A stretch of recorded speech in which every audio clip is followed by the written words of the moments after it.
Bonjour à tous et bienvenue sur Dragon Street Photographie, ma chaîne YouTube. Je suis David, photographe de nature, voyage et paysage, et aujourd'hui je vous propose de voir comment faire un développement sur DxO Photolab 7 et deux manières de faire un color grading.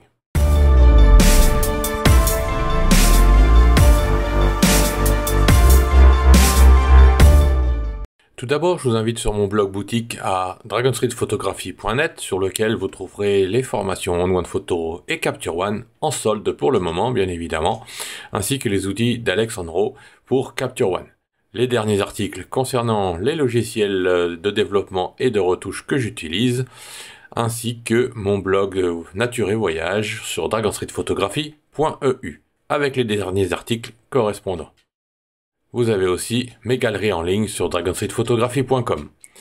Sans plus attendre, je vous invite à voir dans DxO Photolab comment développer et faire ce color grading.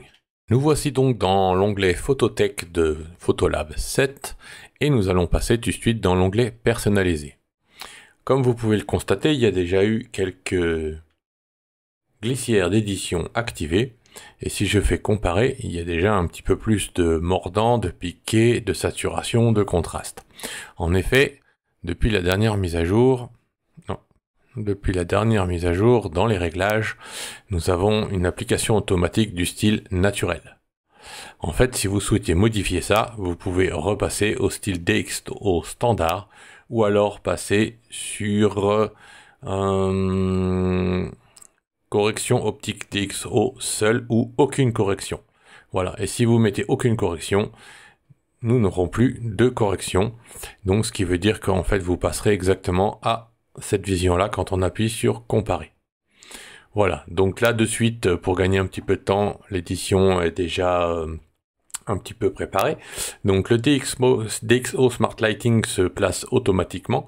Donc si je le mets en moyen ou en léger, voilà, on va pas faire ressortir trop de contraste parce que une des clés en color grading que nous allons faire un petit peu plus tard après cette édition basique, il ne faut éviter de mettre trop de saturation ou d'avoir trop de contraste, donc trop des ombres trop forts ou des noirs trop bouchés ou des clairs trop clairs, parce qu'après on va avoir beaucoup de mal en fait à coloriser ce qui est trop noir ou trop clair.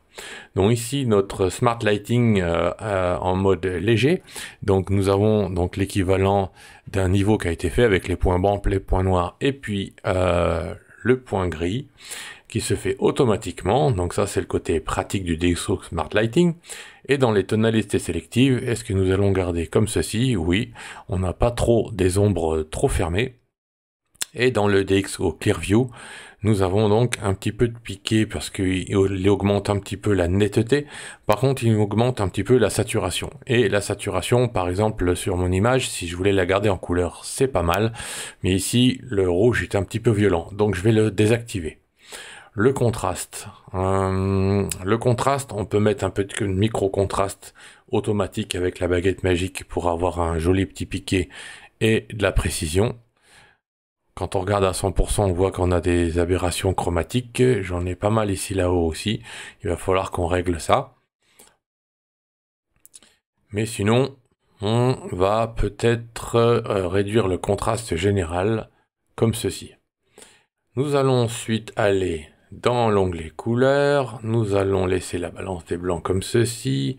On va donc ici, on peut modifier évidemment le rendu, on va mettre plutôt couleur neutre, voilà, c'est un petit peu moins violent. Vous allez voir un petit peu pourquoi par la suite.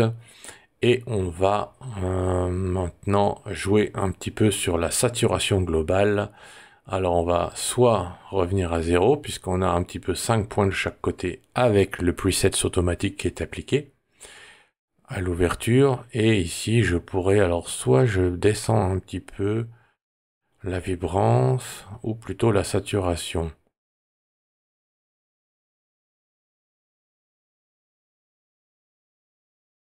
On va faire un petit peu la vibrance et nous allons voir par la suite. Voilà. Je vais de suite aller, donc le bruit, c'est pas un souci. Les aberrations chromatiques, oui, les franges violettes, on va les activer en cliquant dessus. Voilà, je n'ai plus de franges violettes. Comme vous pouvez le constater, avant, après, et je vais passer à 200% pour la vidéo. Voilà, ici j'ai des jolies franges violettes, et donc si je réactive les aberrations chromatiques, voilà, les franges violettes ont fortement disparu. Je pourrais même augmenter la taille et l'intensité des corrections. Voilà, c'est beaucoup mieux. Avant, après. Ou alors ici carrément. Voilà, là c'est bien plus visible.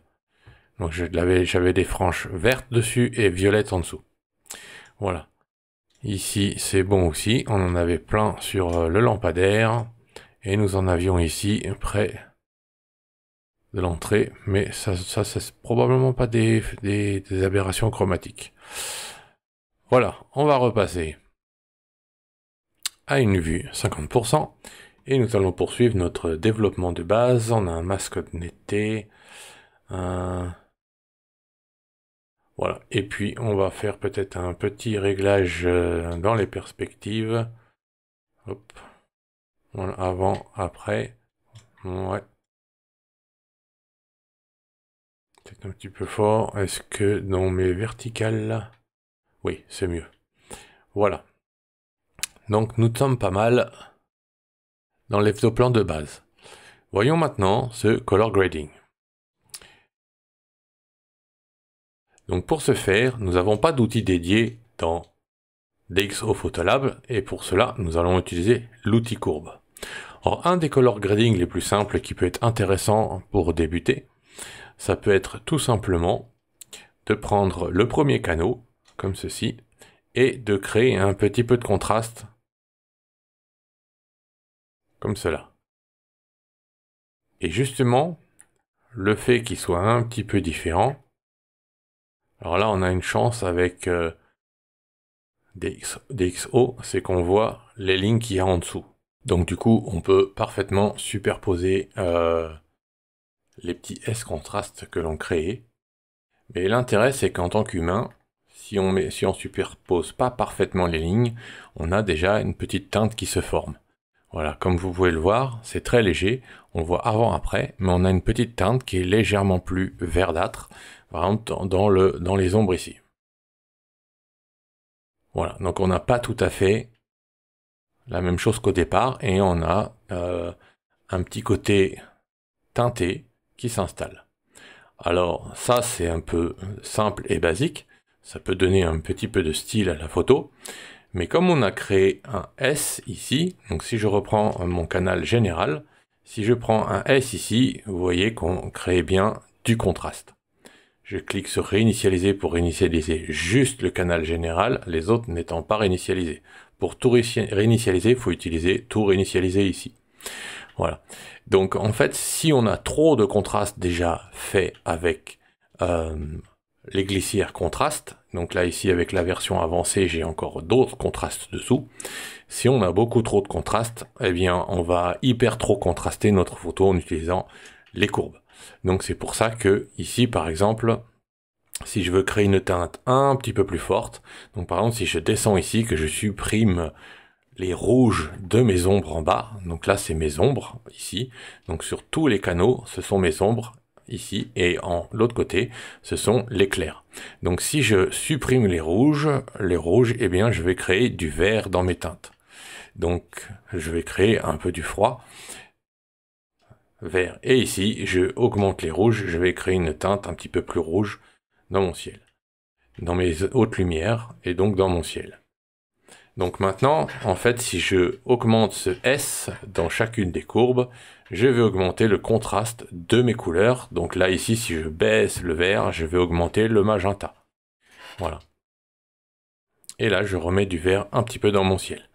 Donc ici, à un moment donné, on finit par être vraiment un peu trop contrasté. Donc par exemple, on peut baisser le contraste de la glissière ici, pour pas trop hyper contraster notre photo. On peut cependant garder le micro-contraste pour garder ce petit côté piqué. Voilà. Maintenant, comme ça crée aussi un contraste des canaux, on génère un contraste des couleurs. D'où la nécessité d'aller par exemple ici, donc tout à l'heure on avait baissé un petit peu la vibrance, on va baisser encore la vibrance à -20, et puis on va baisser un petit peu la saturation. Donc sur l'ensemble, c'est pas mal. Ici, le vert ne gêne pas trop, mais le rouge un peu.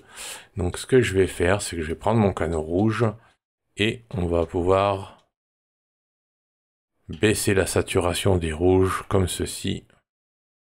Voilà, on va laisser une teinte un petit peu rouge. Voilà. On retourne dans le canal rouge. Et ici, si je fais ça, on voit bien que j'augmente mes rouges en augmentant ma courbe et je les descends. Donc admettons que je veux créer un ton froid dans les ombres et un ton chaud dans les hautes lumières. Eh bien, je vais commencer par exemple par le bleu. Et le bleu, je vais en augmenter. Donc là, j'ai fait un S pour avoir un contraste. Ici, je vais faire, donc si je baisse mon bleu, je vais augmenter du jaune. Donc moi, j'ai dit que je voulais l'inverse. Je voulais du froid dans mes ombres. Donc je vais augmenter ma courbe. Je vais faire un S inversé. Et en haut, si je baisse fortement, je vais créer en fait du jaune dans mes hautes lumières. Donc je pourrais rester tout simplement comme ça. Donc je vais insister un petit peu sur cette courbe en par exemple croisant bien le centre ici au milieu. D'ailleurs je peux le stabiliser ici en restant bien au milieu. Donc je peux mettre un point en cliquant dessus et je vais cliquer dessus. Et donc en cliquant dessus je vais garder mes gris à 50% bien neutres. Et là, si je regarde, j'ai créé du froid dans mes ombres et j'ai créé de la chaleur dans mes hautes lumières. Donc ce qui fait que sur cette image, qui a une profondeur en perspective, toute la zone basse ici, qui est plutôt gris sombre, eh bien va se refroidir, et le reste va devenir dans le fond plus jaune, plus chaud. Alors ici, je pourrais tout à fait diminuer un petit peu ces verts, pour enlever un peu, même inverser la courbe, pour enlever un petit peu l'effet rouge magenta que ça crée. Voilà. Et ici, je vais inverser un petit peu aussi pour... ouais. Voilà, je vais laisser un tout petit peu légèrement de vert pour aller avec le bleu. Voilà, et un petit peu de rouge dans mes hautes lumières. Voilà, maintenant j'ai en fait mon image de base comme ceci, et l'impact de ma courbe qui crée donc une inversion du froid au départ et de la chaleur sur le fond. Maintenant, je peux augmenter cet effet-là puisqu'il est très dépendant de la tonalité de mon image. Donc je peux passer par exemple ici dans les masques et je pourrais tout à fait prendre un dégradé comme cela. Je vais faire un dégradé comme ceci et je vais baisser un tout petit peu mon exposition. Et si je baisse mon exposition un peu plus fortement, on va avoir un effet de froid qui va être un petit peu plus fort. Voilà, et puis je vais baisser mes hautes lumières. Voilà. Je reviens donc dans ma courbe.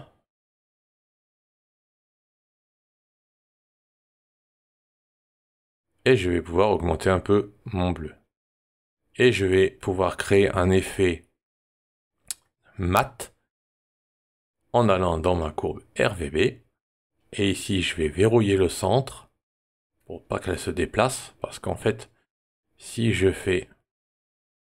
clique dessus, si j'enlève ce petit point là avec la touche Del et que j'augmente comme ceci, parce que là, si je fais ça comme ceci, je vais rendre mes ombres plus claires. Donc je crée un effet matifié. Mais du coup, j'ai toute ma courbe qui glisse. Donc moi ici, je veux garder mes gris neutres. Donc je les ramène au centre. Donc je fais un contrepoint pour stabiliser. Et ici, je peux jouer avec la petite flèche ici aussi. Voilà. Et puis je vais ramener le reste de ma courbe comme ceci vers le bas. Et là, j'ai un effet matifiant. Donc si on regarde, là j'ai un effet léger de brume dessus. Si je vais de l'autre côté, je vais augmenter mes noirs, je vais créer des noirs plus violents, plus profonds. Donc c'est pas ce que je veux, je vais aller par ici. Voilà. Si je souhaite, dans le même esprit, abaisser mes hautes lumières pour abaisser un peu le contraste, je vais prendre mes hautes lumières ici et je vais les descendre un petit peu vers le bas. Voilà, et mes hautes lumières deviennent beaucoup plus grise. Donc pas trop. Et je fais un contrepoint pour quand même... Voilà. Avant, après. Donc c'est léger, mais on n'a pas du tout la même ambiance, puisqu'ici on voit bien qu'on a aussi la chaleur des lumières, de l'éclairage du magasin. Et quand j'active ma courbe, tout de suite ça devient un petit peu plus froid.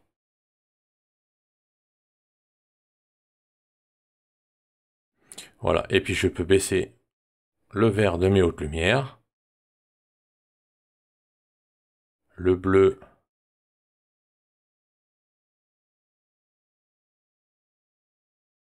dans les hautes lumières, si je le baisse assez fortement, je vais générer un peu plus chaud. Je peux augmenter le bleu un peu dans mes ombres, comme ceci. Voilà. Donc après, c'est un petit peu un travail de recherche, mais on peut tout à fait donc commencer par créer cette courbe en S dans les 3 canaux, et ensuite on matifie et on augmente la couleur selon ce qu'on le recherche. Voilà. Comme vous pouvez le constater, ici j'ai un effet un petit peu plus mat. Et j'ai un effet de profondeur entre mon bleu froid au départ et un peu mes jaunes sur le fond. Maintenant, vous pourriez me dire pourquoi je ne peux pas créer cet effet mat en utilisant par exemple mon curseur des noirs. Eh bien tout simplement parce que les algorithmes ne sont absolument pas les mêmes. Par exemple, si je baisse mes noirs, je augmente, vous voyez, le noir est teinté de bleu. Voilà, là on a vraiment des noirs purs. Là il est teinté avec ma courbe. Mais du coup, quand j'éclaircis mes noirs, j'ai tendance, l'algorithme conserve les couleurs. Et en fait, je perds un peu cette désaturation. Donc on n'a pas du tout le même travail avec les curseurs que avec la courbe. La courbe, qui correspond au canot rouge, vert, bleu de l'image, on travaille carrément sur l'interprétation de l'image, et j'aurais tendance à penser que justement on travaille la courbe et prioritaire sur les autres outils, comme c'est la plupart du temps le cas sur beaucoup d'érotiseurs. Voilà, donc après on peut jouer par exemple un petit peu pour recaler ses ombres. Je trouve que le rouge par exemple il correspond pas très bien. On pourrait modifier un peu. Voilà, le rendu, si je le tire un petit peu vers le violet, il est, je trouve qu'il est mieux.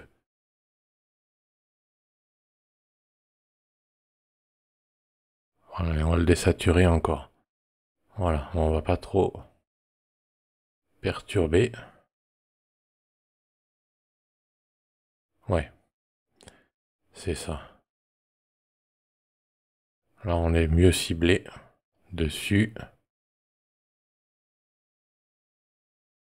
Voilà. Voilà, ça passe déjà un petit peu mieux qu'avant. Voilà, c'est moins violent parce qu'évidemment, la saturation d'origine du rouge de la boutique est un peu trop forte. Voilà, maintenant, une fois désaturé, ça passe déjà beaucoup mieux. Et on pourrait tout à fait faire pareil, par exemple, avec le vert ici. Tout dépend un petit peu de combien on veut forcer le color grading ou pas. Voilà, on a avant, après. Voilà, et notre ambiance avec la courbe avant-après. Donc après, on pourrait s'amuser à rajouter un petit peu des effets, notamment les effets de vignettage. Voilà, avec un centre qui va vers le milieu, comme ceci.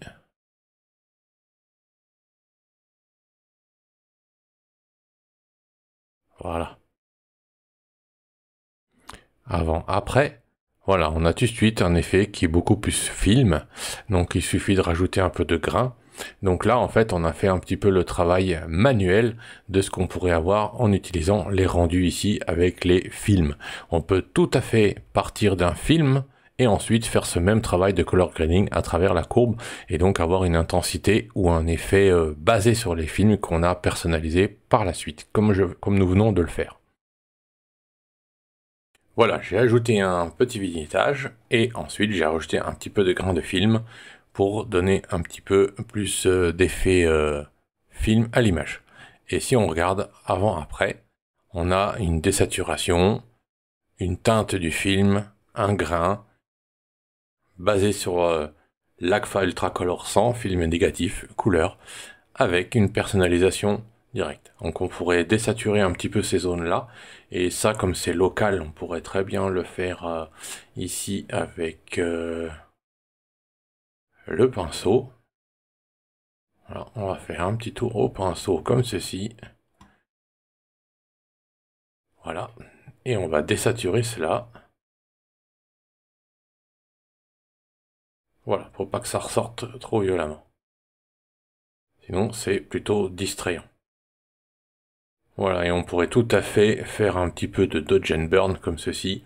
Donc là, on va refaire...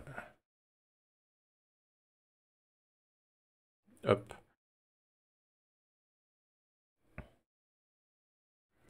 On pourrait tout à fait augmenter un petit peu la taille. Voilà. Et puis créer un tout petit peu.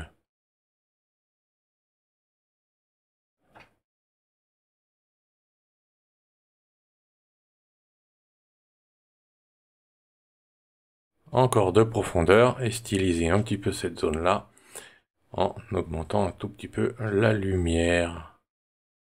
Voilà, comme ceci. Et on pourrait tout à fait mettre un tout petit peu de teinte sur cette lumière. Voilà. Voilà, avant, après. Voilà, ça augmente l'effet de profondeur. Et on a encore un effet de contraste entre le froid et le chaud qu'on peut tout à fait utiliser via le Dodge and Burn avec le pinceau. Voilà comment on peut développer une photo sur DxO Photolab avec un effet film et un peu de color grading avec les courbes. Je vous remercie de votre suivi sur Dragon Seed Photographie et je vous dis à très bientôt pour plus de vidéos. Bye bye YouTube.